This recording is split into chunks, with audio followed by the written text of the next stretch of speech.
नमस्ते मैम, मैं अजीत कुमार सिंह दिल्ली यूनिवर्सिटी से पीएचडी कर रहा हूँ। मेरा शोध विषय है स्त्री विमर्श के दृष्टिकोण से हिंदी रंगमंच का विकास नाट्य लेखिकाओं के विशेष संदर्भ में। इसके 4 पक्ष हैं। पहला ये कि मैंने कुछ नाट्य लेखिकाओं के लिए लिया है, नाट्य लेखिकाओं के नाटकों को लिया है और उनके नाटकों का मंचन अक्रॉस हिंदी बेल्ट में किस तरीके से हो रहा है, पुरुष और महिला निर्देशकों द्वारा, वो देखना है।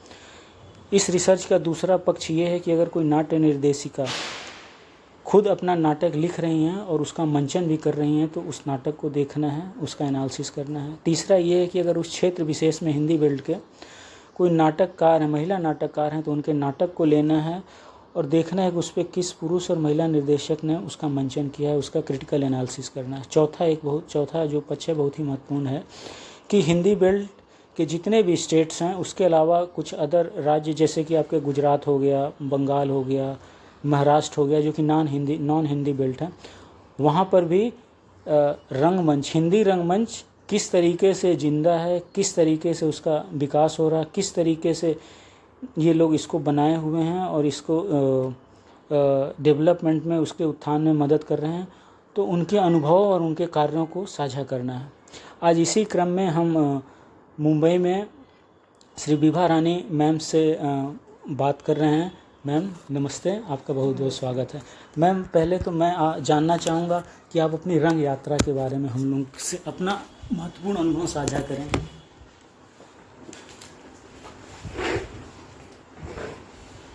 मेरी रंग यात्रा के अगर मैं अपनी बात कहूँ तो बचपन से रंग यात्रा शुरू हुई थी। कक्षा 5वीं या 6वीं में थी तब मैंने एक नाटक किया था और हालांकि वो नाटक मेरे लिए एक लर्निंग लेसन था, क्योंकि मैं जिस स्कूल में पढ़ती थी वहाँ मेरी माँ प्रिंसिपल थी और मैं थ्रू आउट फर्स्ट डिविजनल थी। तो आज के नेपोटिज्म का घेरा उस समय भी था। मेरी माँ मुझे किसी भी सांस्कृतिक कार्यक्रम में कोई भी हिस्सा नहीं लेने देती थी। उस साल महात्मा गांधी की बर्थ सेंटेनरी थी, तो स्कूल में समारोह मनाया जा रहा था। मैंने जिद करके कहा कि इस बार मुझे भी तुम कुछ तो एक पार्ट दे दो, तो उन्होंने मुझे एक सैनिक का पार्ट दे दिया बोलने के लिए और मैं मंच पे चढ़ी और एक लाइन का डायलॉग उन्होंने दिया था और मैं भूल गई तो नर्वस हो गई। सारे स्कूल की, चूँकि मैं हेडमिस्ट्रेस की बेटी थी तो सभी मुझे पहचानते थे। पूरे ऑडियंस से आवाज़ आने लगी, बड़ी दीदी की बेटी डायलॉग भूल गई, बड़ी दीदी की बेटी डायलॉग भूल गई। माँ ने पीछे से प्रॉम्प्ट किया और मैं वो डायलॉग बोली और नीचे उतरी और एक थप्पड़ खाया माँ से, इसीलिए कहा था कि स्टेज पे मत चढ़ो और ये करो, नाम हंसा दिया मेरा और ये कर दिया। लेकिन वो मेरे लिए एक टर्निंग पॉइंट था शायद, जो मैं उस समय नहीं जानती थी। जब मैंने अपने नाटक के विकास में, जब मैंने सोलो नाटक करने का निर्णय लिया 2007 में, तो उस समय वह जो एक भूलने वाली एक लाइन, एक स्टेज पर एक लाइन ना बोल पाने की मेरी कमी, उसको मैंने इतने दिनों में अपने आप को ओवरकम किया। और मेरे जितने भी एकल नाटक हैं, सोलो नाटक, वो सब 1 घंटे से ऊपर के होते हैं। तो एक अकेला पात्र 1 घंटे मंच पर कर सकता है और पूरी बखूबी से करता है कि पूरे ऑडियंस उस ग्रिप में रहते हैं। ये मेरी अपनी यात्रा है नाटक में अभिनय के लिए। और रही बात लेखन, तो नाटक मैंने लेखन कैसे शुरू किया, वो इसलिए कि मैं नाटक के प्रति मेरी रुचि थी। जब मैं पढ़ रही थी तो एमए में कर रही थी, तो दरभंगा ऑल इंडिया रेडियो मैंने ज्वाइन किया था, दरभंगा आकाशवाणी, और वहाँ मैं ड्रामा आर्टिस्ट के रूप में भी मेरा सिलेक्शन हुआ था। उसके बाद मंच पर आने के ऑफ़र तो बहुत आए, लेकिन घर वालों की तरफ से, जैसे हमारे हिंदी बेल्ट की कमी है कि लड़कियों के लिए माना जाता है कि ये अच्छा मंच नहीं है, लड़कियां, भले घरों की लड़कियां ऐसी जगहों पर नहीं करती हैं। लेकिन मेरा सवाल होता था कि भले घर की लड़कियां नहीं कर सकती हैं तो भले घर के लड़के देखने क्यों जाते हैं? या तो वो भले घर के नहीं हैं या ये घर भला नहीं है। एक ही घर में 2 परिभाषाएं 2 के लिए नहीं हो सकती हैं। तो खैर, ये वहाँ से हमारी अभिनय यात्रा शुरू हुई। और जब मैंने दिल्ली में मैंने काफ़ी अनुकृति नाट्य मंडल के बैनर में RS विकल हमारे डायरेक्टर थे, उनके साथ हमने थिएटर फेस्टिवल किया था। उनके डायरेक्शन में हमने 6 नाटक उनके थे, 6 नाटक में हमने काम किया था। उसके बाद मुंबई आने के बाद अपने पारिवारिक कारणों, नौकरी और बच्चों के कारण, परिवार के कारण मैंने एक्टिव थिएटर से अपने आप को थोड़ा सा डिस्कनेक्ट कर लिया, क्योंकि मेरे पास समय नहीं था, नाटक के रिहर्सल में जाने के लिए समय नहीं था। और मैंने तब नाटक लिखना शुरू किया था, क्योंकि नाटकों से अलग मैं नहीं रह पा रही थी, जो कि हालांकि मैं कहानियाँ लिखती थी और कहानियाँ मैं लिख रही हूँ आज भी। और उसके साथ साथ दूसरी बात ये भी थी उसी दरमियान में कि हिंदी के रंगमंच पर जब मैंने नज़र डालनी शुरू की, हिंदी के रंग निर्देशकों पर बात मैंने शुरू की, को पढ़ना मैंने शुरू किया, जानना शुरू किया, तो वो ये कहने लगे कि हिंदी में मौलिक नाटक नहीं है, इसलिए वो दूसरी भाषाओं के नाटक लेने के लिए विवश हैं। तो मैंने सबसे पहले तो यही प्रतिवाद किया कि हिंदी में मौलिक नाटक लिखे जा रहे हैं, और तब तक मेरा नाटक दूसरा आदमी दूसरी औरत और आओ तनिक प्रेम करें और ये अगले जन्म में बिटिया न की जो आ चुके थे, और ये दोनों ही नाटक बहुत प्रशंसित थे, दूसरा आदमी दूसरी औरत और आओ तनिक प्रेम करें। तो मैंने ये प्रतिरोध करना और प्रतिवाद करना शुरू किया कि हिंदी में रंगमंच और हिंदी में मौलिक नाटक हैं। आज तक हिंदी रंगकर्मी ये कहते हैं कि हिंदी में मौलिक नाटक नहीं है, इसलिए हम मोलियर को खेलते हैं, चेखव को खेलते हैं, विजय तेंदुलकर को खेलते हैं, इनको लेते हैं, उनको लेते हैं। मेरे कहने का मतलब आप दुनिया के तमाम नाटककारों को लीजिए, सब में अपनी क्वालिटी है, लेकिन आप इस बिना पर आप नाटक दूसरे का मत उठाइए कि हिंदी में मौलिक नाटक नहीं है। आपको आज अगर इतने नाटककार मिल रहे हैं तो इसका मतलब है कि इतने नाटककार हिंदी में मौलिक नाटक लिख रहे हैं, और उसमें भी महिलाएं इतने नाटक लिख रही हैं। तो नाटक लिखने का जो मेरी ज़िद या जुनून, वो इस बात से प्रभावित होकर के और उसके प्रतिरोध में मैंने नाटक लिखना शुरू किया। और संयोग की बात है कि मेरे नाटक सबको पसंद आते हैं और वो उसे मंचित करते हैं, और ये खास करके ये दोनों नाटक, दूसरा आदमी दूसरी औरत और आओ तनिक प्रेम करें, ये केवल देश में ही नहीं विदेशों में भी ये लगातार मंचित हो रहे हैं। तो नाटक की यात्रा मेरी वहाँ से है। एकल नाटक करने का मेरा अपना फैसला था, क्योंकि मैं जब नाटक एक्टिव थिएटर से मैंने अपने आप को थोड़ा सा अलग ले गई थी, और 20 साल मैंने नाटक नहीं किया, स्टेज नहीं किया। 20 साल के बाद जब मैंने स्टेज करने की सोची तो मेरे सामने मेरी अपनी चुनौती थी कि मैं क्यों नाटक करूं और किस लिए करूं, मेरे लिए क्या चुनौती है। अब साथ साथ चाय भी लेते जाइए। तो मैंने पाया कि मेरे सामने अगर मैं एकल नाटक करती हूँ, क्योंकि एकल नाटक के प्रति हिंदी रंगमंच का रवैया बड़ा ही रूखा सूखा था। उन्हें लगता था कि एकल नाटक में कुछ नहीं रखा हुआ है, क्या करना है, और कहीं न कहीं वो दिग्भ्रमित थे कि वो एकल नाटक को एकालाप से, सोलो प्ले को वो मोनोलॉग से ही कनेक्ट करके देखते थे। आज भी लोग देखते हैं, लेकिन सोलो नाटक अलग है, एकालाप अलग है। तो मैंने उस चुनौती को स्वीकार किया और स्थापित करने की कोशिश की कि एकल नाटक अपने आप में एक चुनौतीपूर्ण एक्टर के लिए भी है और दर्शकों के लिए भी है और पूरे परफॉर्मेंस के लिए है, और ये एक आवश्यक पक्ष है। नाट्य निर्देशकों को इस पर ध्यान देना उनके लिए आवश्यक है। और 2007 से मैंने एकल नाटक करना शुरू किया, और आज मेरे उस प्रयास का ये नतीजा है कि अब संस्थाएं, नाट्य फेस्टिवल करवाने वाली संस्थाएं, एवं सरकार की, राज्य सरकार और केंद्र सरकार, वे दोनों भी अब एकल नाटक की तरफ, यहाँ तक कि NSD जैसी संस्थाएं भी एकल नाटक की तरफ उन्मुख हुई हैं। वो अपने फेस्टिवल में नाटक करवाते हैं जी। और तो फिलहाल मेरा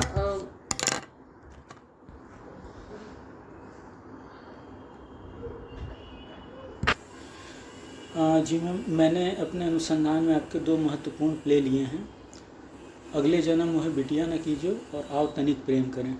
तो आओ तनिक, दोनों नाटक मेरे दिल के बहुत करीब हैं।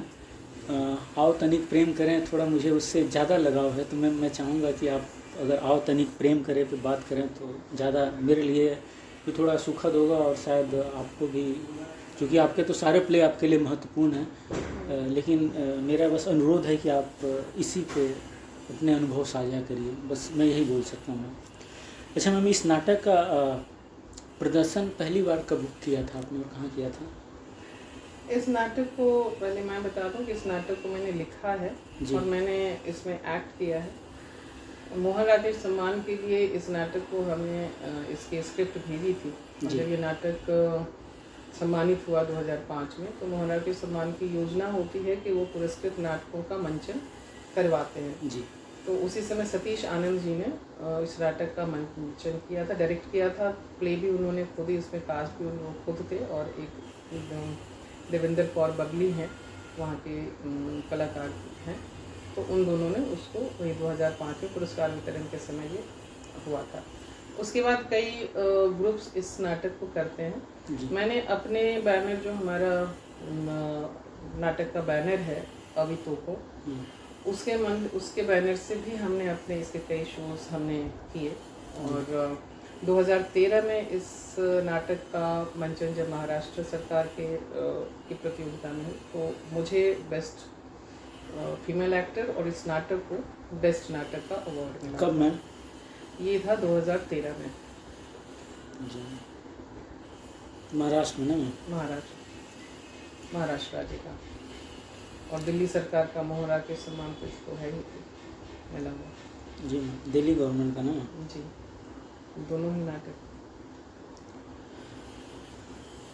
और तब से लेकर अब तक पता नहीं जाने कितनी संस्थाएं देश और विदेश में इस नाटक को करती हैं। तो अनुभव तो वे लोग ही बताएंगे, लेकिन उनका फीडबैक मुझ तक ये पहुंचता है कि, और जो मैंने भी नाटक करते समय महसूस किया और जो दर्शकों के फीडबैक है, कि ये हमारे जीवन के करीब का नाटक है। जैसे आपने कहा कि मैं इससे बड़ा जुड़ाव महसूस करता हूँ, तो ये जुड़ाव क्यों है? जुड़ाव इसलिए है क्योंकि हमारे जीवन में हमेशा एक रिक्ति है, और वो रिक्ति हमारे अपने ही द्वारा बनाए गए नियमों के क्लच के कारण उत्पन्न रिक्ति है।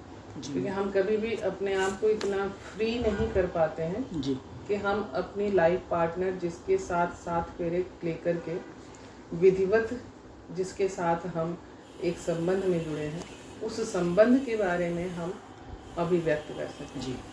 हम उसे खास तौर से हम उसे घर की मुर्गी मान लेते हैं कि अब तो मेरे पास आ गई है, जाएगी कहाँ। हम स्त्रियां अपनी नैतिकता में इतनी बंधी होती हैं कि वो उससे बाहर नहीं निकलती हैं। तमाम तरह के चाहे जितने भी उसके साथ मिसबिहेव किया जाए, ना भी किया जाए मिसबिहेव, कि वो बिल्कुल उस हाई लेवल का कोई उसके साथ अब्यूजिव बिहेवियर ना भी हो, तब भी ज़िंदगी में जो हमारे समाज ने हमें पुरुष सत्तात्मकता दी है, उस पुरुष सत्तात्मकता का फ्लेवर और प्रेशर दोनों इतना अधिक रहता है कि वो हर घर, हमें लगता ही नहीं है कि ये नहीं होना चाहिए। हम मान के चलते हैं कि ये तो हमारा पार्ट है। जैसे उदाहरण के, अगर पति पत्नी दोनों घर में कहीं बाहर से काम करके आते हैं, तो पति कहाँ जाता है जी, और पत्नी कहाँ जाती है? तो कभी उल्टा नहीं होता है।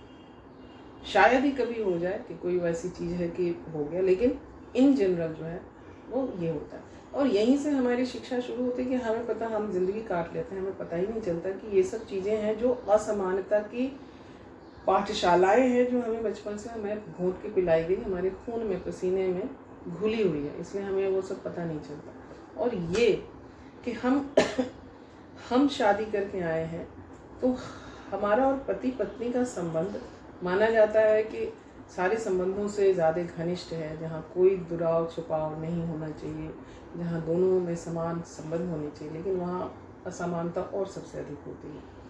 और सबसे महत्वपूर्ण वहाँ है कि वहाँ हम अपने आप को अभिव्यक्त नहीं कर पाते हैं। न पुरुष अपने आप को अभिव्यक्त कर पाता है, स्त्री तो कर ही नहीं पाती। स्त्री करेगी तो उस पर और 10 लाख छल लग जाएंगे, और पुरुष नहीं कर पाता है, तो ना कर पाने का भी दबाव स्त्री झेलती है।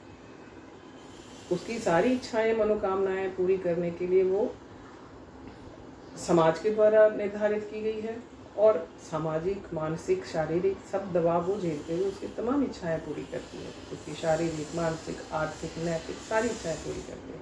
लेकिन वो अपने आप को भी व्यक्त नहीं कर पाती। तो ये अभिव्यक्ति, और मेरा अपना मानना है कि ज़िंदगी में अभिव्यक्ति बहुत ज़रूरी है। और वैसे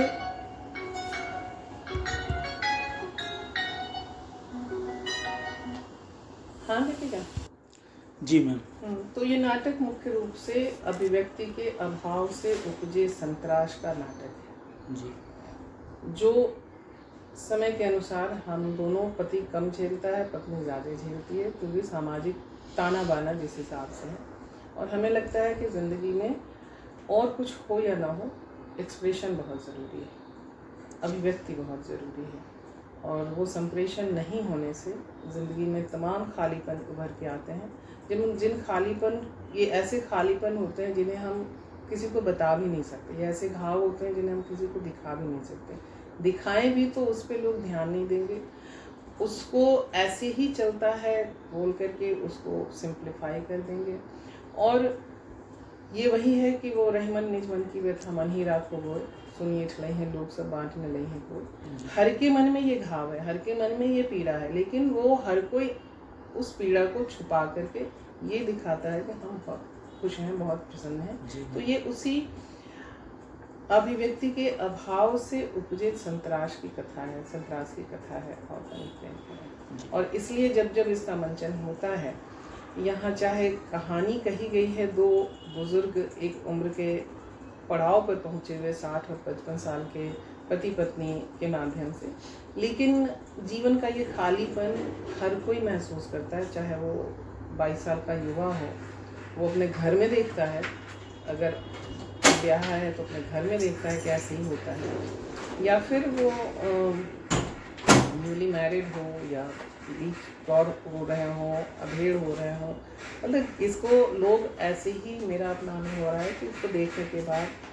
सारे लोग ये कहते हैं कि अरे हमने तो, ये तो घर घर की कहानियाँ, हमें तो लगा ही नहीं कि हम नाटक देख रहे हैं, हमें तो लगा कि यही तो हमारे घर में हम अपने ही जीवन को जी रहे हैं। और शायद यही इस नाटक की सफलता का सबसे बड़ा कारण है, क्योंकि नाटक जब आपके जीवन से जुड़ जाता है तब वो नाटक नहीं रह जाता, वो आपका जीवन हो जाता है। जी। अच्छा मैम, इस नाटक में आपकी जो प्रस्तुति की जो शैली है वो यथार्थवादी शैली होगी। हाँ, क्या लोकनाट्य शैली का भी प्रयोग किया है इसमें? ये लोकनाट्य शैली का नाटक है ही नहीं। मैंने लोकनाट्य शैली, मेरा अपना सोलो नाटक है नौरंगी नटनी, उसमें किया है, इसमें नहीं। ये वो नाटक है ही नहीं, तो करने का कोई मतलब नहीं है। जी मैम। अच्छा मैम, मंच परिकल्पना के बारे में कुछ आपको आइडिया है, कुछ बताएंगे इसमें मंच परिकल्पना? मैं बहुत एक्सपेरिमेंटिंग पर्सन हूँ और मुझे मंच पर बहुत सारे लाइट्स, बहुत सारे प्रॉप्स, बहुत सारे कॉस्ट्यूम, बहुत सारी चीज़ों पर मेरा कोई भरोसा नहीं है, क्योंकि मैं जानती हूँ कि हमारा खास करके हमारा हिंदी ऑडियंस थिएटर के बारे में बहुत एजुकेटेड नहीं है। उसकी थिएटर की नॉलेज वहीं तक है, जब आप पूछेंगे कि तुमने नाटक किया, हाँ जब मैं 3rd में था ना तो किया था, हाँ मैं स्कूल में गया था, या बहुत से बहुत आगे बढ़ जाएंगे तो इंजीनियरिंग में गया था तो वहाँ पे किया था, उससे ज़्यादा का उसका नॉलेज नहीं है। तो सबसे पहले तो नाटक को लोगों के भीतर इंजेक्ट करने की ज़रूरत है। इसलिए मुझे 72 लाइट और पूरा स्टेज भर के प्रॉप्स और 10 बार कॉस्ट्यूम चेंज करो और 10 बार, उन सब में मेरा कोई भरोसा नहीं। इसलिए मैं अपने नाटकों की व्यवस्था, मैंने रूम थिएटर कॉन्सेप्ट डेवलप किया है। मैं क्लियर यहाँ कर दूँ कि मैंने क्रिएट नहीं किया है, क्योंकि रूम थिएटर कॉन्सेप्ट बहुत पहले से चला आ रहा है। मैंने उसको डेवलप किया, फिर से रिकॉन्स्टिट्यूट किया।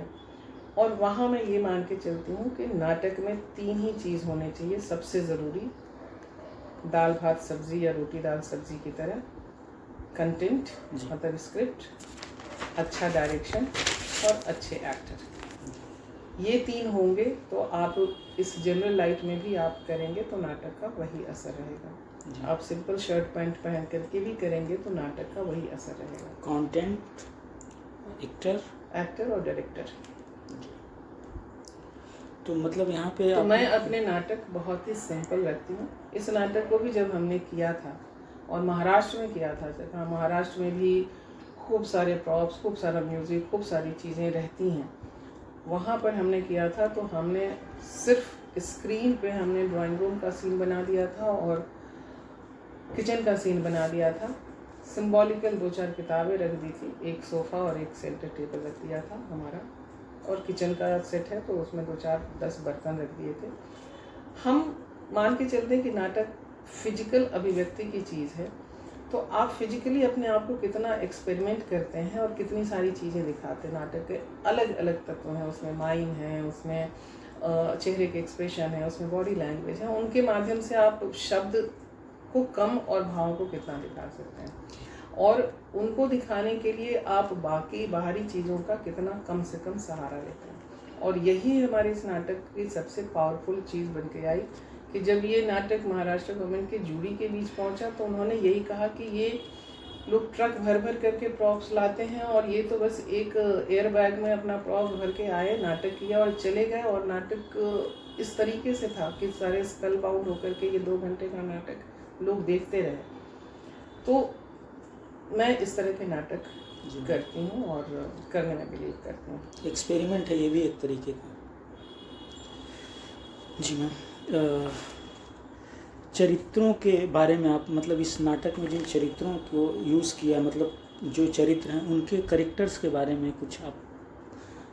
कैरेक्टर तो इसके पहले हमने आपसे बताया है कि सिर्फ पात्र बेशक 2 हैं, 2 पात्रीय हैं, 2 पात्रीय नाटक लिखने की मैंने इसलिए भी शुरू किया कि जब मैं नाटक करने के लिए, थिएटर करने के लिए मैं एक्टिव हुई तो मैंने देखा कि इसमें बहुत बड़ी समस्याएं हैं। सबसे बड़ी समस्या धन की होती है, तो हमने कहा कि हम कम पात्रों के नाटक लिखें, कम पात्रों के नाटक करें तो हमारे लिए भी समस्या कम होगी, जो हमें बुलाएंगे उनके लिए भी समस्या कम होगी, और इसी के कारण ये नाटक इतना क्लिक भी है कि लोग इसे, चूँकि 2 ही पात्र हैं तो इसमें बेशक ऐसे 2 पात्र हैं जो फिजिकली यहाँ पे आपके सामने आर्टिस्ट खड़े हैं, लेकिन कहानी जिस हिसाब से घूमती है कि वो कई पात्र उसमें वो रचते हैं।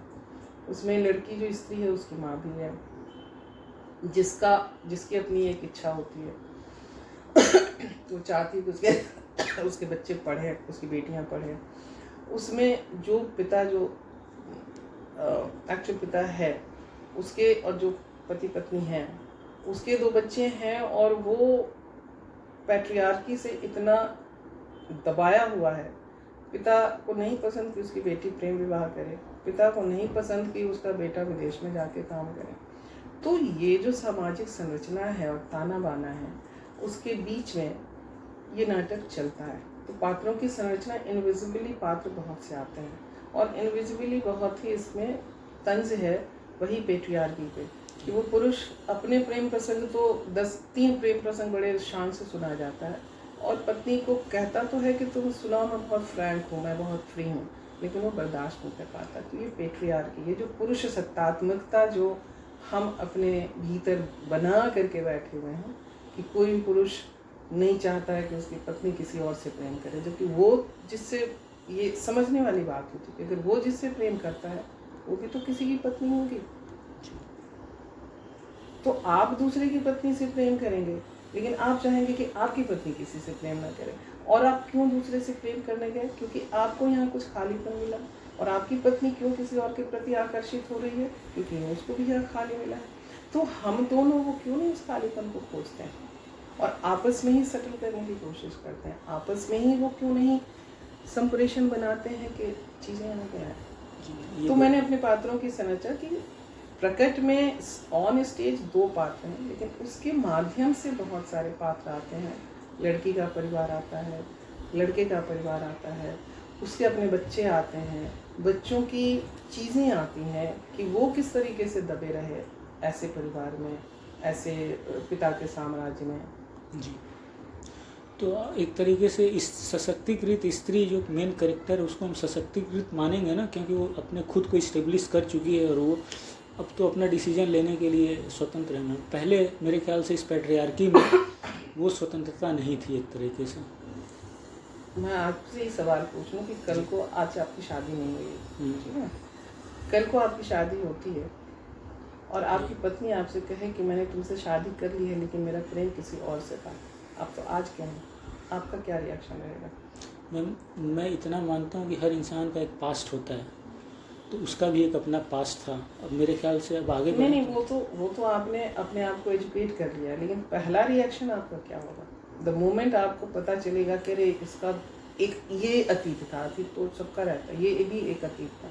मैम ईमानदारी से बताएं तो थोड़ा सा कुछ समय के लिए थोड़ा सा दर्द होगा, लेकिन फिर आदमी चूंकि पढ़े लिखे हैं तो समझ जाएंगे कि हर आदमी का अतीत होगा, इसका भी इनका भी एक अतीत था, बस इतना तो हाँ, तो वही वो सारी चीज़ें हैं कि हम ये कह करके अपने आप को कहीं ना कहीं एक गफलत में डालते हैं कि आज मायने बदल गए। मैंने अपने आप को एजुकेट कर लिया है, मैंने अपने आप को विद्रोह करके और अपने आप को लड़ करके अपने आप को स्थापित किया है। लेकिन मेरे समान अभी अगर मैं चाहूँ तो मैं 15 एग्जाम्पल आपको गिना दूँ, और सब अच्छे अच्छे घरों और अच्छे अच्छे लोगों को, कि जो वहीं के वहीं पड़े हुए हैं, नहीं निकल सके, चाहे कारण जो भी हो, उनके अंदर उतनी हिम्मत नहीं थी या परिस्थितियाँ वैसी थी कि ये है, वो आज भी गाली खाती हैं, वो आज भी मार खाती हैं, वो आज भी परिवार में जो है वो हर तरह से दबी रहती हैं। तो ये परिभाषा ही बहुत अनुपयुक्त है कि सशक्तिकरण के मायने बदल गए हैं, अब स्त्रियाँ सशक्त हो गई। अगर स्त्रियाँ सशक्त हो गई तो सशक्तिकरण की बात ही खत्म हो जानी चाहिए। देश आज़ाद हो गया है तो अब हम कहते हैं क्या कि हमारा देश आज़ाद होना चाहिए? राजनीतिक तरीके से आज़ाद हो गया तो क्या कभी हम बोलते हैं क्या कि भारत को आज़ाद होना चाहिए? तो जैसे ही अगर सशक्तिकरण अगर हो गया है, स्त्रियाँ सशक्त हो गई हैं, तो ये विषय एलिमिनेट हो जाना चाहिए। अगर हम उस पर बात करते हैं, इसका मतलब है कि वो विषय केवल वो आई वॉश है, विंडो ड्रेसिंग है, स्थितियाँ वो नहीं है। 4 उदाहरण दे करके हम बेनज़ीर इंदिरा गांधी और प्रतिभा ताई पाटिल और द्रौपदी मुर्मू के उदाहरण दे करके हम स्त्री सशक्तिकरण नहीं बोल सकते हैं।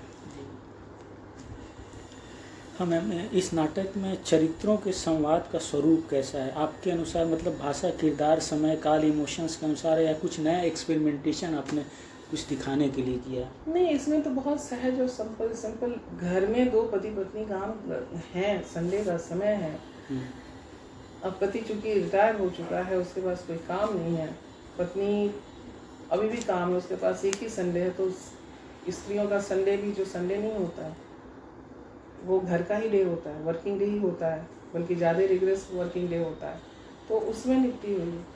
उसके अपने टारगेट है कि भाई अगर हम ये सब नहीं करेंगे तो अगले हफ्ते फिर ये बचा रह जाएगा। तो संवाद बिल्कुल सहज है, ये है। हाँ, उसमें जब भाव आते हैं तो उस समय फिर संवाद बदलते हैं, लेकिन मैंने उसको वो रखा है कि ये संवाद इतने सहज हों कि जैसे लगे कि हम घर में आपस में बात कर रहे हैं। मुझे उसमें कोई बहुत भाषा को बोझल बनाने, क्योंकि नाटकों में वैसे भी भाषा को बोझल नहीं बनाया जाना चाहिए, क्योंकि आपके सामने जो ऑडियंस है वो हर तरह के ऑडियंस है। कोई बहुत हिंदी में प्रकांड पंडित होगा, जो कोई बहुत हिंदी में बहुत नॉमिनल सा नॉलेज रखता होगा, तो उसके भी बातों समझ में आनी चाहिए। मतलब सरल भाषा है, दैनिक जीवन की सरल भाषा है, दैनिक जीवन की भाषा है, लेकिन प्रवाह में है और एक पूरे भाव के साथ है और सटायरिकल है। मैं आमतौर में सटायर थोड़ा सा देना पसंद करती हूँ, और वो सटायर मुझसे नहीं होता है क्योंकि हालात ऐसे हैं कि वो तंज अपने आप निकलता है, उसमें मेरा कोई दोष नहीं है। आप सोसाइटी बदल दीजिए, मेरी भाषा भी बदल जाएगी। जी, दैनिक जीवन में ऐसे ही निकलते हैं, वो है समान जी में। संगीत का प्रयोग किया है क्या आपने? जी बिल्कुल किया। क्या नेपथ्य से किया है या लाइव है या रिकॉर्डेड? नहीं, लाइव तो करने के लिए हम लोग के पास औकात नहीं होती है, क्योंकि लाइव करना बहुत महंगा पड़ता है, हमारे पास उतने आर्टिस्ट को हायर करना। तो हम जब संगीत, हम म्यूज़िक हम रिकॉर्डेड, हाँ रिकॉर्ड करते हैं। उसके लिए हम जो म्यूज़िक के जानकार होते हैं उनको हायर करते हैं, वन टाइम हायर करते हैं, उनको स्क्रिप्ट सुनाते हैं, वो उसको सुन करके म्यूज़िक क्रिएट करते हैं, फिर हम उस पर बैठते हैं, डिस्कस करते हैं, फिर उसके बाद एक फाइनल म्यूज़िक जो है वो तैयार करते हैं, उसके ट्रैक्स बनाते हैं और उसको नेपथ्य से म्यूजिक चलाते हैं। मैम, लाइट का प्रयोग कैसे किया आपने इसमें, अपने इस प्ले में? मैंने कहा मैं बहुत कम लाइट्स का प्रयोग करते हैं जी, और मैं तो बहुत ही एक्सपेरिमेंटेशन करती हूँ। तो हमारे पास लाइट्स नहीं होते तो हमने दिन की रोशनी में भी ये नाटक किया है, हमने इस रूम में भी ये नाटक किया है, और हमने जब जिसमें हमें महाराष्ट्र गवर्नमेंट का अवार्ड मिला, जी उसमें भी हमारे पास उनके पास सिर्फ 6 लाइट्स थे। जी 4 पार लाइट थे और 2 उनके पास और ये थे, तो हमने उसी में नाटक किया। 4 पार लाइट और मैम और 2 और कोई लाइट्स थे, तो जी। हमने उसी में नाटक किया। हमने नहीं एक एक्स्ट्रा लाइट लिया। ये भी एक एक्सपेरिमेंट। तो ये हमारे जो डायरेक्टर थे RS विकल साहब, वो लाइट्स के उस्ताद हैं। जी तो वो लाइट्स 70 लाइट्स लाने से फ़र्क नहीं पड़ता है। आप ये कि मिनिमम में आप कितने लाइट्स के जानकार हैं जी और कम में भी आप कितना क्रिएट कर सकते हैं। तो वो उसके बहुत ही जानकार हैं और वो बहुत अच्छी लाइट क्रिएट करते हैं। जी मैम, चूँकि आपने अपने पिछले वक्तव्यों में बता दिया कि इस प्ले के बारे में आपके क्या विचार हैं और वर्तमान में आप इसको कैसे देखती हैं। चूँकि पिछले भी वार्तालाप जो भी आपने बोला तो मेरे ख्याल से ये क्वेश्चन कवर हो गया है, तो दोबारा मैं पूछने की मेरे ख्याल ज़रूरत नहीं लगती मुझे। लेकिन इस नाटक में और स्त्री सशक्तिकरण में कोई संबंध आपको दिखता है? पार्सली पूछ रहा हूँ। बिल्कुल कैसे मैम? अगर आप ही बताइए, आपने इस नाटक को क्यों सेलेक्ट किया? आपको क्या दिखा इसमें सशक्तिकरण का मुद्दा? आप हमें बताइए, क्योंकि ताकि आपने इस नाटक को सिलेक्ट किया है तो जी। आपका क्या एंगल रहा? आपने कैसे सोचा कि ये स्त्री सशक्तिकरण का मुद्दा है इसमें? पहला तो ये कि स्त्री अपने आप को अभिव्यक्त कर रही है। सबसे बड़ा सवाल होता है कि एक्सप्रेस करना इस समाज में बड़ा मुश्किल है औरत का, और वो सवाल उठा रही है, अपने पति से क्वेश्चन कर रही है और उसके घर के बारे में जो उसके बहन के साथ, उसके पति की बहनों के साथ जो किया गया कि उसे डिसीजन नहीं लेने दिया गया और स्त्री वहाँ पे, और उसकी शादी कर दी गई, ज़्यादा पढ़ने नहीं दिया गया। ये सबसे बड़ी बात तो ये कि क्वेश्चनिंग करना, जो कि स्त्री सशक्तिकरण में पहला है कि औरत क्वेश्चन कर सकती है, यहाँ पे साफ साफ दिखता है। और उन इशूज़ को उठा रही जो पैट्रियार्की की वजह से उसकी पुरुष की जो बहन थी उसको जो उसके अधिकार से वंचित कर दिया गया था। तो ये निगेटिव एस्पेक्ट जो दिखा रहा है स्त्रियों के प्रति समाज का, एक वहाँ पे प्रश्न करता है ये सवाल। एक तो वो, और स्त्री उन सारी स्थितियों को प्रत्यक्ष रूप से उठा रही है जो कि हमारे इस मतलब कि स्त्रियों के शोषण और इनडायरेक्टली शोषण और प्रत्यक्ष रूप से जिम्मेदार हैं स्त्री के लिए, या उसको उसकी इस स्थिति में बनाए रखने के लिए, चाहे वो हमारी कोई भी व्यवस्था, चाहे धार्मिक व्यवस्था हो, राजनीतिक व्यवस्था हो, स्कूली व्यवस्था हो। क्योंकि हमारा जो समाज है, इस समाज में एक तो धर्म सबसे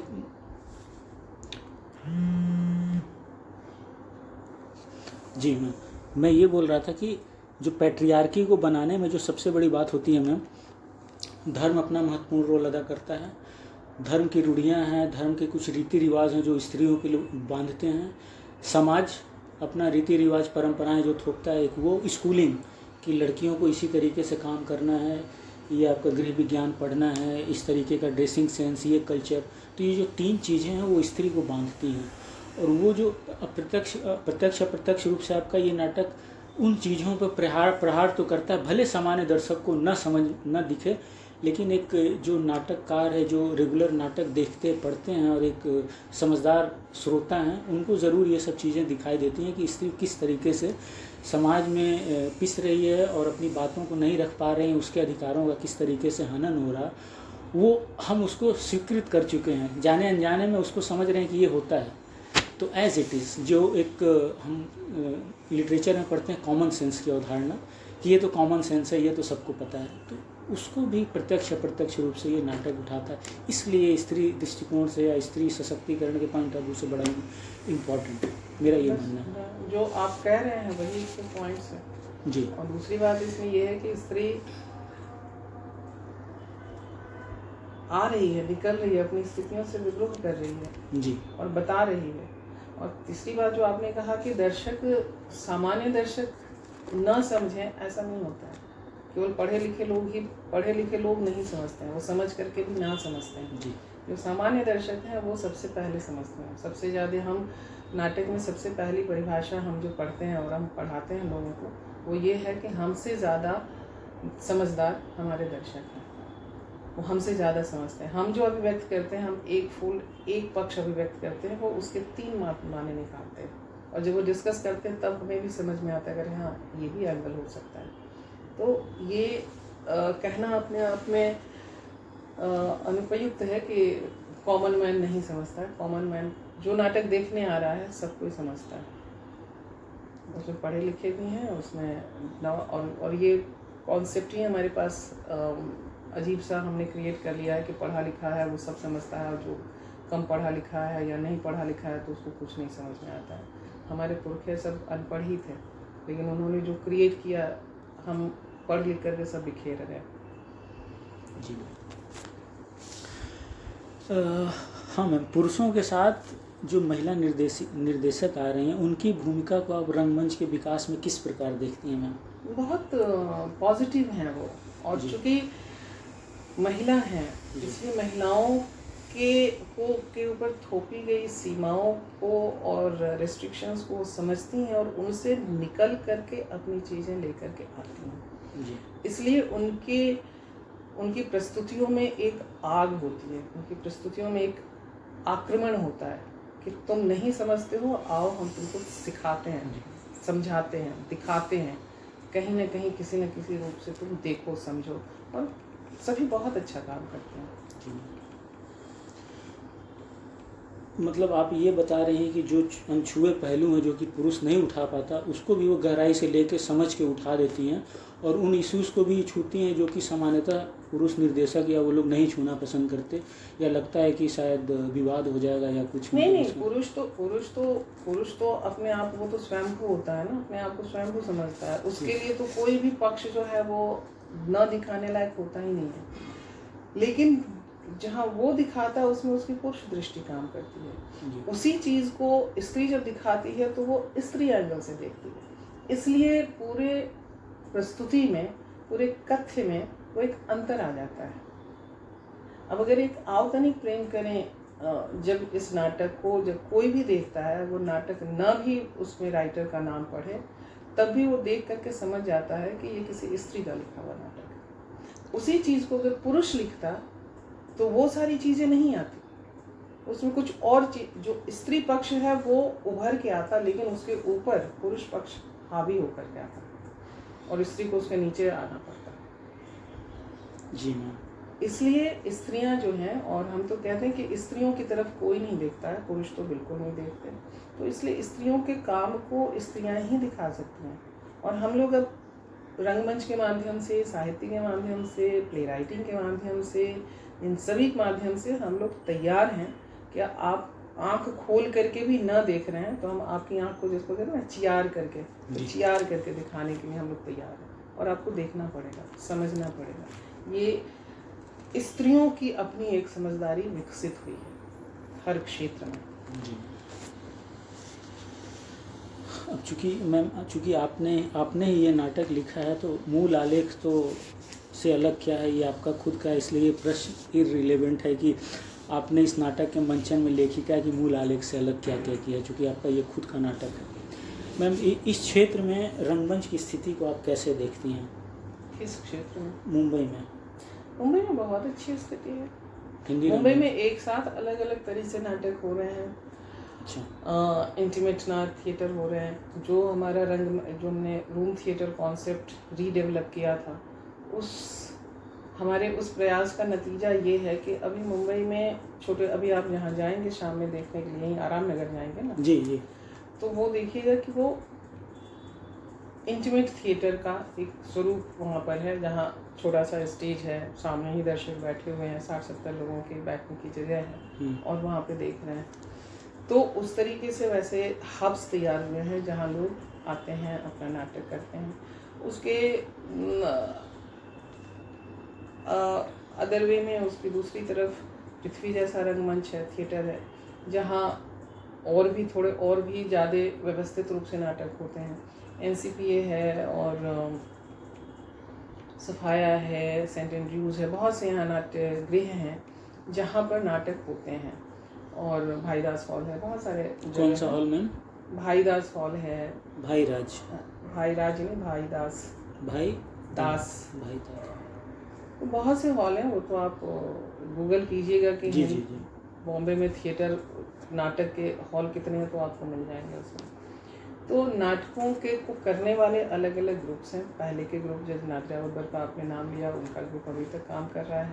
प्रीता माथुर जो दिनेश ठाकुर का ग्रुप था अंक, वो भी काम कर रहा है।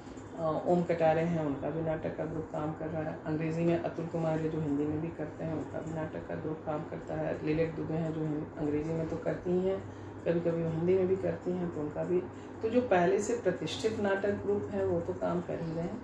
उसके अलावा जो नए नाटक ग्रुप हैं वे सब आ रहे हैं, काम कर रहे हैं। तो नाटक तो मंचित हो रहे हैं और लगातार मंचित हो रहे हैं, और हिंदी के हो रहे हैं। और यहाँ चूँकि बॉम्बे कॉस्मो है तो यहाँ हर भाषा के नाटक होते हैं। मराठी के खूब होते हैं, गुजराती के खूब होते हैं, इंग्लिश यहाँ एक एलिट वर्ग है तो इसलिए इंग्लिश के भी खूब होते हैं। जी मैम। इस राज्य में अगर हम कुल देखें तो हिंदी रंगमंच तो एक पुणे में और एक यहीं पे है ना मैम, और तो कहीं है नहीं, और तो मराठी और दूसरी भाषा में होगा ही। हाँ, मराठी हमें ये देखना होगा कि महाराष्ट्र में हम हैं जी तो यहाँ की जो भाषा है वो भाषा सबसे पहले प्रधान है। और दूसरी बात कि यहाँ मराठी रंगमंच के लिए राज्य सरकार का बहुत समर्थन है। हर राज्य सरकार की अपनी गतिविधि होती है। हर शहर में, हर छोटे गांव कस्बों में वो थिएटर वर्कशॉप्स करवाते हैं। थिएटर वर्कशॉप करवा करके वहाँ से बच्चे वहाँ उसमें ट्रेन होते हैं। वे बच्चे फिर आगे बढ़ करके फिर अपना नाटक का ग्रुप बनाते हैं, या आगे जा कर के नाटक की पढ़ाई करते हैं, या एक्टिंग में जाते हैं, फिल्म में जाते हैं, जो भी करते हैं। लेकिन राज्य सरकार का यहाँ जो कल्चर है ना, वो कल्चर बहुत अच्छा है। तो जाहिर है कि राज्य सरकार सबसे पहले अपनी भाषा को प्रोत्साहित करेगी, लेकिन उसके साथ साथ हिंदी के नाटकों का भी असर है। और हिंदी मराठी होते हुए भी उसमें हिंदी के डायलॉग्स आते हैं, हिंदी के गीत आते हैं, हिंदी की चीज़ें आती हैं, और वो सब उस तरीके से चलता है। बाकी शुद्ध रूप से हिंदी नाटक है तो स्कूलों में, कॉलेजेस में वो सब चलते हैं। और जो महाराष्ट्र गवर्नमेंट साल में एक बार जो हिंदी के रंगमंच कंपटीशन करवाती है हिंदी नाटकों का, तो वो सरकार की नीति है कि वो महाराष्ट्र के अलग अलग शहरों में हर साल अलग अलग शहर में कराती है। आज अगर मुंबई में करा रही है तो कल पुणे में, परसों अहमदाबाद में, अहमदनगर में, चौथे रोज औरंगाबाद में, पाँचवें रोज नासिक में, छठवें साल किसी और में, उस तरह से करवाती है जी। तो रंगमंच यहाँ हो रहा है। हाँ, महाराष्ट्र है तो मराठी में ज़्यादा होंगे जी।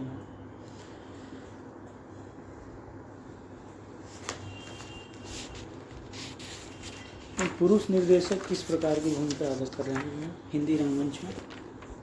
निर्देशक है, उनको जैसे अपनी भूमिका करें, उनको अपना मालूम है कि निर्देशक, यहाँ इसमें हम पुरुष निर्देशक महिला निर्देशक की खांचेदारी नहीं कर सकते। जी मैम, मतलब महिला और निर्देशक यहाँ पे अच्छा काम कर रहे हैं हिंदी रंगमंच में। हर निर्देशक अपनी ज़रूरत और अपनी लियाकत के अनुसार काम कर रहा है। जी मैम।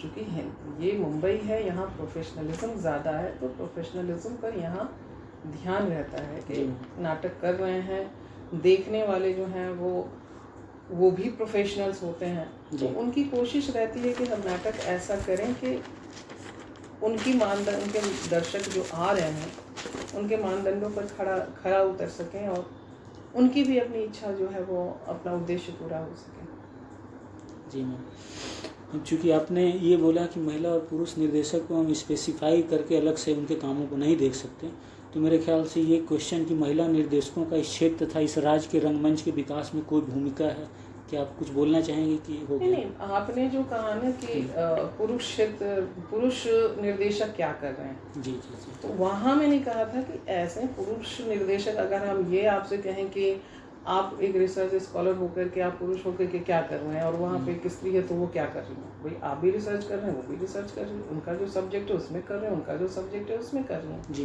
तो उसको आप रिसर्च स्कॉलर है जी। यूनिवर्सिटी जब देगी तो रिसर्च स्कॉलर के रूप में, अनलेस एंड अनटिल कि विमेन कोटा हो, अगर विमेन कोटा हटा दें तो वो जो लियाकत है उसके हिसाब से वो सेलेक्ट करेगी और रिसर्च का रिसर्च करने के लिए देगी यूनिवर्सिटी। तो मैम, तो फिर ये सवाल है कि महिला निर्देशकों का इस क्षेत्र तथा इस राज्य के रंगमंच के में डेवलपमेंट में कैसे आप देखती हैं उनकी भूमिका को? बहुत अच्छा उनका योगदान है। मैंने जैसे आपसे ये कहा कि जब शुरू में यहाँ हम लोग जब आए जिस समय, वहाँ पे 3-4 रंगमंच के हिंदी के ग्रुप जो थे वो काम कर रहे थे, जिसमें प्रमुख नाम था नादिरा जहीर बब्बर का। और नादिरा चूँकि महिला हैं, तो उनका फोकस, जो उनके नाटकों का फोकस होता था, वो न चाहते हुए भी होता है कि वो महिला प्रधान विषय हो जाते हैं। हालांकि उन्होंने कोर्ट मार्शल भी किया हुआ है और बहुत सारे नाटक किए हुए हैं अलग अलग, दयाशंकर की डायरी भी है उनका।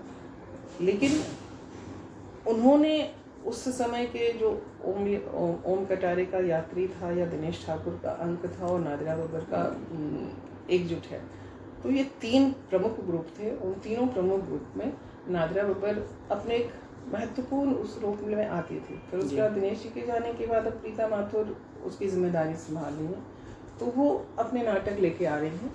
और उसके बाद भी जो यहाँ जितने भी हैं, जैसे मैंने अपने नाटक किए। मैम, आपके ग्रुप का? मेरे ग्रुप का नाम है अवि तोको। अवि तोको, अक्षर विश्व का तोष एवं कोश। अवि तोको, अक्षर विश्व का तोष एवं कोश। अक्षर विश्व का तोष एवं कोश।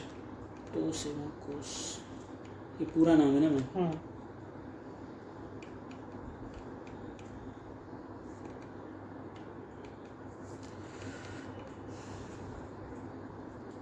तो केवल निर्देशक के रूप में हम महिला को नहीं हम देखें। अगर इन टोटो रंगमंच में हम महिलाओं के योगदान की बात करें, तो नादिरा बब्बर हैं। नादिरा बब्बर के बाद उनकी बेटी जूही बब्बर आई, तो वो निर्देशन कर रही हैं। दिनेश ठाकुर जी के जाने के बाद उनकी पत्नी प्रीता माथुर हैं, तो वो कर रही हैं।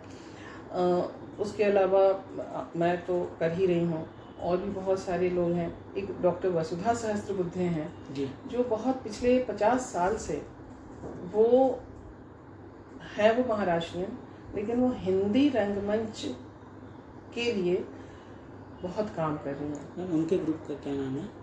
मैं आपको पहले बता दूँ क्या है। डॉक्टर वसुधा सहस्त्रबुद्धे नाटक नहीं करती हैं।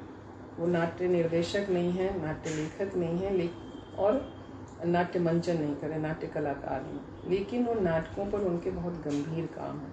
उन्होंने विजय तेंदुलकर के नाटकों का अनुवाद किया है, खास करके वो मसाज जिसे राकेश बेदी करते हैं। और उसके अलावा नाटकों पर उनके बहुत से शोधपरक आलेख हैं। उन्होंने पूरे देश भर की महिला रंगकर्मियों को सामने ला करके उनके ऊपर उनका परिचयात्मक आलेख लिख करके उन्होंने पुस्तक छपवाई है। और अभी वो महिला नाट्य कर्मियों के इंटरव्यू बेस्ड वो किताब वो तैयार कर रही हैं। तो ये सारे काम उनके हिंदी में हैं। लेकिन हम कह सकते हैं कि वो तो हैं मराठी भाषी, लेकिन उनके सारे काम वो हिंदी में, और पिछले 50 साल से वो बहुत अनथक योगदान वो हिंदी रंगमंच को दे रही हैं।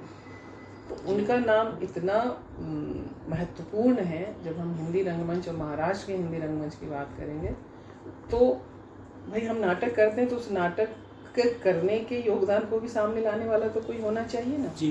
तो ये उस योगदान को सामने लाने का काम कर रहे हैं।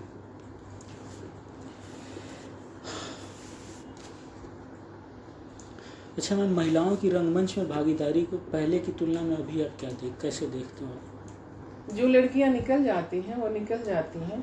अच्छा। जो लड़कियां लड़कियां जिनके घर वाले जो हैं, जो अभी भी उतने ही नामाकूल होते हैं, वो उनको नहीं निकलने देते हैं, तो बेचारी फंसी रह जाती हैं। क्योंकि हमारा हिंदी समाज रंगमंच या कला कर्म के प्रति बहुत ही कृतज्ञ है।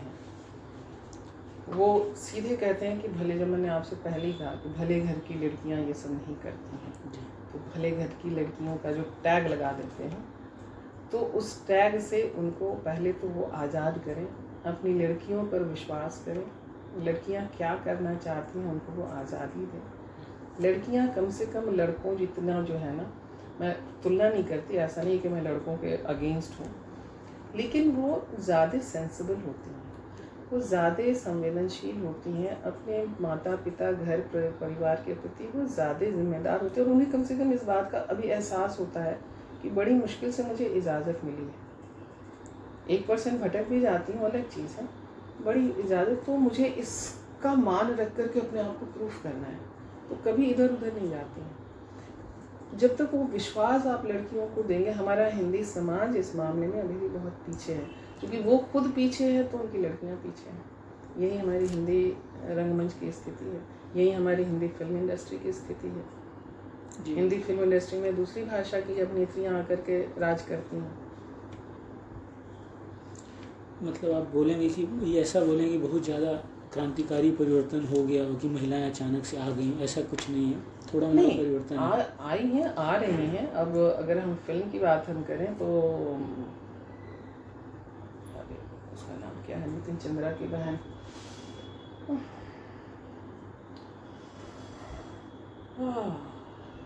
उसका नाम मैं भूल गई।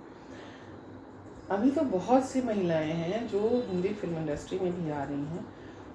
हिंदी फिल्म इंडस्ट्री के अलग अलग उसमें, अब पहले कोई सिनेमेटोग्राफर महिला नहीं होती थी, अब सिनेमेटोग्राफर महिला होती हैं, म्यूज़िक डायरेक्टर महिला होती हैं।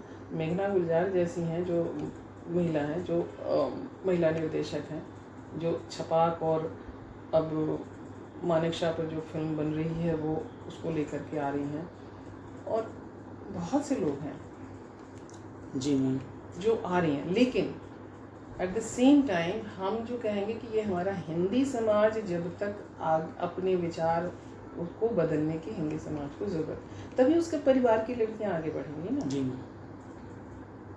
आपको अगर आपके घर के लोग कहने नहीं तुम गांव से बाहर नहीं जाओगे, जो गांव में मिलेगा वही पढ़ोगे, जो गांव में काम मिलेगा वही करोगे, तो आपका इतना विकास होता क्या? आपके पिता नहीं आए होते, उनके पिता ने उनको नहीं भेजा होता, तो आपके पिता का इतना विकास हुआ होता क्या? तो लेकिन अब उसी पैटर्न पे पिता आए तो क्या बुआ आई? सवाल यहाँ पे आकर के होता है। हम आए, हमारे साथ हमारे जो आवतनी प्रेम करे में ये है कि तुम तो पढ़ गए, क्या तुम बड़े भाई थे, तुमने अपनी बहन की वकालत क्यों नहीं की? अगर उसने वकालत की होती, अब आप सिचुएशन सोचिए, वो बहन भाई को देवता की तरह पूछती, जिसने मेरी ज़िंदगी बनाने में, और अच्छी स्टूडेंट थी, साइंस स्टूडेंट थी, आगे पढ़ना चाहती थी, अगर भाई स्टैंड लेता कि मैं अपनी बहन को पढ़ाऊँगा, मैं देखूँगा, तो बहन जो है कुछ बनती, भाई को देवता से भी बढ़ के पूछती।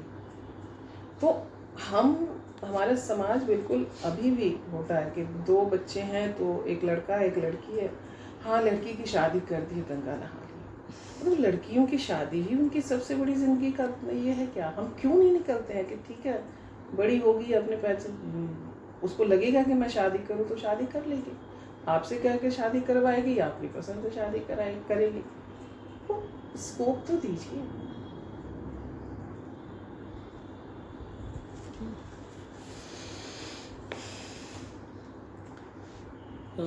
महिला निर्देशकों के आने से नाट्य वस्तु में परिवर्तन आप देखती हैं, किस तरीके का मैम? बिल्कुल, पूरे नाटक का ट्रीटमेंट ही अलग होता है। जी मैम। महिला अगर लिखती हैं, जैसे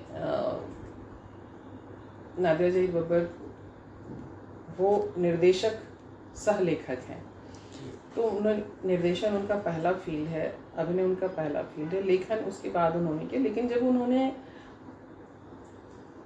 जी आपकी जैसी मर्जी, सक्कूबाई जैसे नाटक उन्होंने लिखे, तो उसमें जो महिला पक्ष उभर करके आया है जी, वो शायद कोई भी पुरुष लिखता वो नहीं उभर के आता। मेरा जो मैथिली नॉवेल है, उस मैथिली नॉवेल को जब कोई पढ़ रहे थे तो उन्होंने कहा कि मैं बहुत सहृदय हूँ, महिला विषय को, महिलाओं का बहुत सम्मान करता हूँ, बहुत उससे देखता हूँ, लेकिन इस उपन्यास को पढ़ते हुए मुझे महसूस हुआ कि आपने इसमें जिस तरीके से महिला पक्ष को उभार कर लिखा है, मैं पुरुष होकर के शायद नहीं लिख पाता। तो ये तो जो जीन्सगत भेद हैं वो भेद है, हमारी अपनी सीमाएं। आप हर जगह जाने के लिए स्वतंत्र हैं, आप रात 1 बजे भी आने के लिए स्वतंत्र हैं, आपको कोई नहीं पूछेगा। हम 2 दिन आए, हम बॉम्बे की बात नहीं कर रहे हैं, हम अगर 2 दिन आए रात में 12 बजे 1 बजे गॉसिप शुरू हो जाएगा। आप काम करके आते हैं, हम पता नहीं क्या करके आते हैं।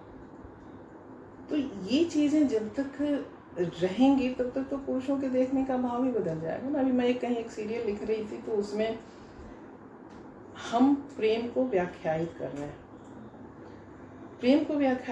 हैं, तो प्रेम में सबसे पहला हमारा होता है मन। संबंध में पहले होता है मन, उसके बाद आता है तन।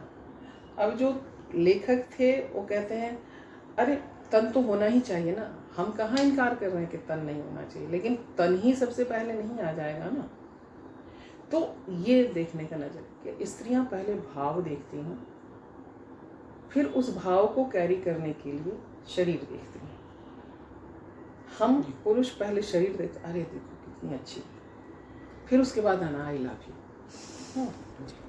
इसीलिए समाज में अभी कल ही परसों, हालांकि थोड़ा इरेलीवेंट है, हो रहा होगा, लेकिन ये स्त्री से ही संबंधित है। कहीं मैंने न्यूज़ पढ़ा कि राजस्थान में एक दिव्यांग लड़की की शादी शालीग्राम से की गई। ठीक है, माँ बाप ने की, हो सकता है लड़की की बड़ी इच्छा हो कि मेरी भी शादी हो, तो कर दी गई। क्या इस संसार में, इस भारत देश में एक भी ऐसा पुरुष नहीं है जो उस दिव्यांग लड़की का हाथ थाम सके? इतनी जिम्मेदारी वो नहीं ले सकता। वो तो जिम्मेदार बन के आता है, वो तो खुद जिम्मेदारी बन के आता है कि हाँ मेरी अब शर्ट भी तुम ही धोगी, पैंट भी तुम ही धोगी, चाय भी तुम ही बनाओगी, खाना भी तुम ही। वो तो जिम्मेदारी बन करके पूरा पैकेज आ जाता है, पहले माँ बाप से उठ करके बीवी पे आ जाता है। क्या ऐसा एक भी समाज, उस उतने उनके अपने जाति, उनके समाज में क्या कोई एक माँ बाप ऐसा नहीं था जो कहे कि हाँ मैं इस बच्ची को अपने घर की बहू बना लेता हूँ? कोई ऐसा लड़का नहीं था जो कहे कि मैं इस बच्ची को अपनी बहू बना, अपनी पत्नी बनाता हूँ? क्या है समाज हमारा, कितना क्रूएल है, कितना कटु है। और ये सारी चीज़ें, मतलब माफ़ कीजिएगा, कि पुरुषों द्वारा बनाई गई। वैसा अपंग पुरुष होता, लड़का होता, उसको 2 लड़की तो मिल ही जाएगी। वो भी एक जिसको कहें कि दुर्वस्था है और दुर्भाग्य है, क्योंकि लड़कियों के लिए अभी भी स्थिति है कि उनको शादी है तो दान है, दहेज है, तिलक है। तो बेचारे देखते हैं कि हमें, वैसे लड़कों के माँ बाप दान दहेज तिलक नहीं लेंगे, तो लड़की के माँ बाप सोचते हैं जिनके पास नहीं है, चलो भाई ठीक है वहाँ दे देते हैं। तो ये भी लड़कियों का ही दुर्भाग्य है जी, कि वहाँ उसको नहीं। तो लेकिन कहने का मतलब है कि विकलांग या दिव्यांग लड़का वो कुंवारा नहीं रहता है, लेकिन दिव्यांग लड़की वो कुंवारी रह जाती है। तो क्यों है ये समाज सोचेगा ना जी। हम कोई दूसरा करेगा तो हम ताली बजा देंगे, लेकिन हम सही वही कि भगत सिंह बने तो, लेकिन मेरे घर से नहीं जी। अच्छा मैम, आप इस क्षेत्र में सरकार से रंगमंच के विकास के लिए किस प्रकार की मतलब योगदान की अपेक्षा रखती हैं? हर प्रकार के योगदान की, क्योंकि सरकार ने इसमें अपनी कला साहित्य संस्कृति पर भागीदारी देनी ही बंद कर दी है। चंद ग्रांट देके, चंद पुरस्कार दे करके उससे रंगमंच का कुछ नहीं भला होने वाला जी। सरकार को चाहिए कि वो हर गांव, कस्बे, सभी जगह रंगमंच की स्थापना करे, उसके लिए थिएटर हॉल बनवाए। जगह जगह जैसे महाराष्ट्र में है कि जगह जगह वहाँ एक छोटे से गांव में भी एक रंगमंच का थिएटर हॉल है।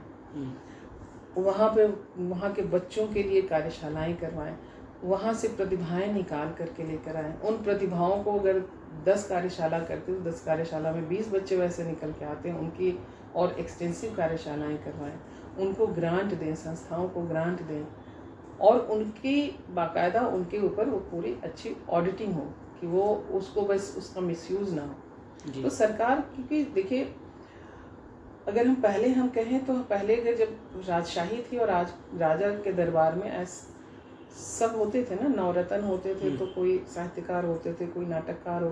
कालिदास क्यों आगे बढ़े, है ना? राजा के दरबार में थे ना, विक्रमादित्य के दरबार में। तो संपोषण तो चाहिए ही, तो और सरकार का दायित्व है कि वो अपने देश के, अपने राज्य के नागरिक का मानसिक विकास करे, और मानसिक विकास कला, रंगमंच, साहित्य से ही हो सकता है जी। ये दुखद है कि हर सरकार इससे पीछे मुंह मोड़ रही है। वो कुछ ग्रांट, चुने लोगों को ग्रांट दे करके, चुने लोगों को पुरस्कार दे करके, वो तो बहुत बाद की बात है। जब हम अपने संघर्ष से यहाँ तक पहुँच जाते हैं तो आप हमें पहचानने लगते हैं। अभी तो ज़रूरत ये है कि जो पौधे पनप रहे हैं, अकुरा रहे हैं, पहले उनको वो लीजिए, वहाँ से बेस बनाइए, तब जा करके आप रंगमंच के एक सुदृढ़ रूप की आप संकल्पना कर सकते हैं। अच्छा, तो मैम इसी सवाल में शायद आपने इस क्षेत्र तथा राज्य के हिंदी रंगमंच की स्थिति में क्या कमियां हैं और कैसे सुधारा जा सकता है, इसको भी कवर अप कर लिया। हाँ तो है ना, देखिए जी मैम, मैं महाराष्ट्र की बात तो मैं कर ही रही हूँ, पर मुझे हिंदी क्षेत्रों में जी बिल्कुल ही नहीं दिखता है, मुझे नहीं लगता है।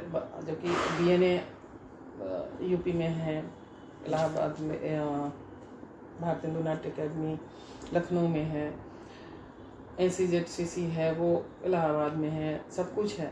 लेकिन जिस हिसाब से रंगमंच को प्रोत्साहन देना चाहिए सरकार कुछ नहीं कर रही है। हमारे बिहार में कुछ भी नहीं है। हाँ, मध्य प्रदेश में है, मध्य प्रदेश में बहुत अच्छा होता है। उसी से निकला हुआ छत्तीसगढ़ है, उसमें भी हो रहा है। अब हालांकि बहुत कम हो गया है, लेकिन उसमें भी हो रहा है। राजस्थान में भी थोड़ा बहुत हो रहा है। और बिहार को हमारा बहुत ही सुना, हर कोई अपने अपने स्तर से जो कर पा रहा है वो कर पा रहा है।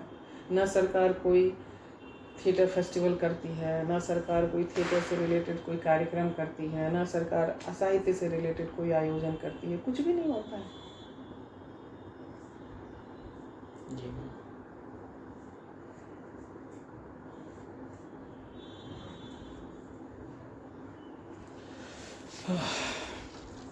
अच्छा मैम, इस क्षेत्र में हिंदी रंगमंच की कोई स्ट्रेंथ आपको क्या दिखती है जिसकी वजह से ये हिंदी रंगमंच बचा हुआ? क्योंकि ताकत है तभी बचा हुआ। जी विशा, जी विशा।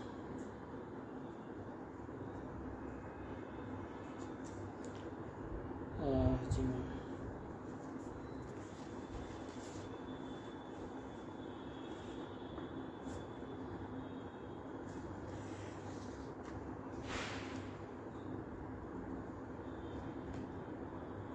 अच्छा मैम, अब के रंगमंच और पहले के रंगमंच में किस लेवल पे आप बदलाव और कैसा महसूस करती हैं? पहला भाव के स्तर पर, तकनीकी पक्ष के स्तर पर, लाइटिंग, मंचन, सब क्षेत्रों में आप बदलाव देखते हैं? नहीं, हम ये नहीं कुछ कह सकते कि पहले ऐसे होता था, अभी ऐसे होता है। पहले भी सारी चीज़ें होती थी, आज भी सारी चीज़ें होती हैं। अब हम ये है कि अब हर कोई एक अपना कुछ अलग करने की चाह में नए नए डिवाइसेस अख्तियार करते हैं जी। और हर कोई अपनी अपनी एक संभावना खोजता है। जैसे आपने वो कहा कि एक उन्होंने डिवाइस किया कि हाँ, हम बात करके हम एक थिएटर तैयार करेंगे। किसी ने एक डिवाइस तैयार किया कि हम मैजिक के थ्रू, हम जो मैजिशियन जो जादूगर जादू दिखाते हैं, हम उसके थ्रू हम अपना डिवाइस तैयार करेंगे। लोग उस तरह से नाटक कर रहे हैं। किसी ने सोचा कि हाँ, जैसे मैं करती हूँ, मैं खिस्सा कहे खिस्सनी करती हूँ, तो जो लोक कथाएँ हैं, बिहार की मिथिला की लोक कथाएँ, मैं उनकी मंचीय प्रस्तुति करती हूँ। मैंने अपना डिवाइस तैयार किया, मैं सोलो करती हूँ। तो जो लोक नाटक जो मैं नौरंगी नटनी करती हूँ, जो एक फुल फॉर्म में नौटंकी शैली में एक ग्रुप नाटक था, मैंने उसको बदल करके मैंने उसको एकल नाटक में लिया। तो ये मेरा हर कोई अपना एक डिवाइस है और डिवाइस लोग तैयार करते हैं। आज हमारा तकनीकी पक्ष मजबूत हुआ है, लेकिन उस तकनीकी पक्ष को लाने के लिए भी कौन लाने के लिए ज़्यादा सक्षम है? जिसके पास उतना आर्थिक आधार है। थिएटर में जिसके पास वो आर्थिक आधार नहीं है, वो नहीं कर सकता है। लेकिन हाँ, वो अपने डिवाइस से, अपने डिज़ाइन से नई चीज़ें ले सकता है। पहले भी लोग लेके आते थे। अब बादल सरकार तो कुछ नहीं करते थे। बादल सरकार तो सारे कलाकारों से ही सारी चीज़ें, उसी से म्यूजिक निकलवाते थे, उसी से इंजन बनवाते थे, उसी कलाकार ही धुआं निकाल रहे हैं, कलाकार ही रेल बन रहे हैं, कलाकार ही लाठी बन रहे हैं, कलाकार ही, उनके किसी के हाथ में कोई प्रॉप्स नहीं होता था। और कलाकार ही बंदूक दाग रहे हैं और कलाकार ही जो है वो खून बन करके आ रहे हैं। तो नाटक बादल सरकार जैसे महान, उनका हबीब तनवीर, उन्होंने तो छत्तीसगढ़ के सामान्य कॉमन मैन को लेकर के उन्होंने अपनी नया थिएटर उन्होंने बनाया था। उन्होंने तो कोई वैसा डिवाइस नहीं तैयार की, कोई वैसी तकनीकी और वैसा कोई ताम झाम नहीं लिया। जो आदमी है, जो आपके पास कलाकार है, उसके प्रतिभाओं का पूरा दोहन कीजिए, नया रंगमंच निकल के आएगा।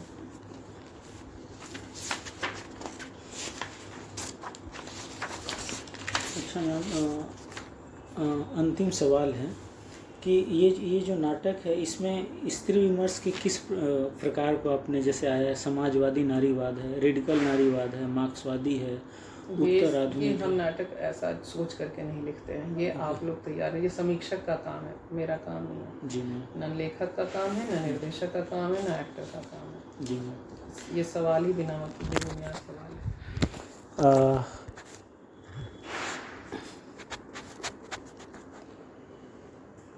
अभी हम बात कर रहे थे वरिष्ठ और महत्वपूर्ण विभा रानी मैम से, जो कि बॉम्बे में प्रसिद्ध नाटक लेखक भी हैं, निर्देशिका भी हैं और एक्टर भी रही हैं मैम ने अपना महत्वपूर्ण समय दिया मेरे शोध के लिए। मैम का बहुत बहुत आभार। Thank you ma'am. नमस्ते मैम।